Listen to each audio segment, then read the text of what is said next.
Visakha Kancharapalem service రోడ్లో GVMC వాహనం బీభత్సం సృష్టించింది. ఒకరు మృతి చెందారు. మరింత సమాచారం మా ప్రతినిధి ఆదిత్య పవన్ అడిగి తెలుసుకుందాం. ఆదిత్య పవన్, ఈ ఘటన ఎప్పుడు జరిగింది, వివరాలేంటి?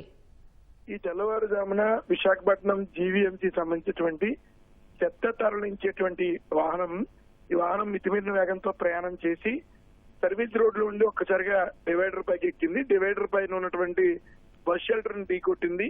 బస్ షెల్టర్ ఢీకొట్టడంతో బస్ షెల్టర్ పూర్తిగా సగం పైగా ధ్వంసం అయిపోయింది. అయితే ఈ ప్రాంతంలో నివసిస్తున్నటువంటి ఆ ప్రాంతంలో నిద్రిస్తున్నటువంటి ఒక వ్యక్తి ఈ ఘటనలో మృతి చెందాడు. అయితే ఇతను యాచకుడా లేకపోతే సమీప ప్రాంత వ్యక్తి ఎవరైనా ఇక్కడ ఈ రకంగా నిద్రిస్తున్న సమయంలో ఈ దుర్ఘటన జరిగిందనేది కంచరపాలెం పోలీసులు కేసు నమోదు చేసి దర్యాప్తు చేస్తున్నారు. అయితే దారుణం, జీవీఎంసీ ఒక ప్రభుత్వ అనుబంధ సంస్థ సంబంధించినటువంటి వాహనం ఈ మితిమీరిన వేగంతో ప్రయాణం చేయడం, ముఖ్యంగా డ్రైవర్ నిర్లక్ష్యం ఇందులో ఉందని స్థానికంగా ఉన్నటువంటి వారు అలాగే పోలీసులు కూడా నిర్ధారిస్తారు. అయితే ప్రస్తుతం డ్రైవర్ పరారీలో ఉన్నారు. డ్రైవర్ కోసం కూడా పోలీసులు గాలిస్తున్నారు.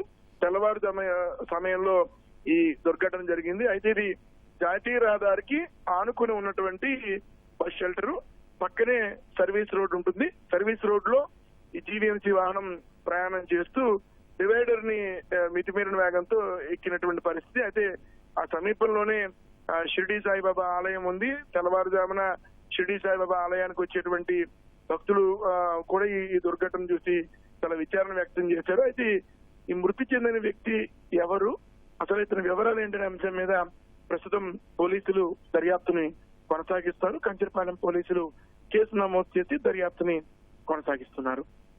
ఓకే, ధన్యవాదాలు పవన్.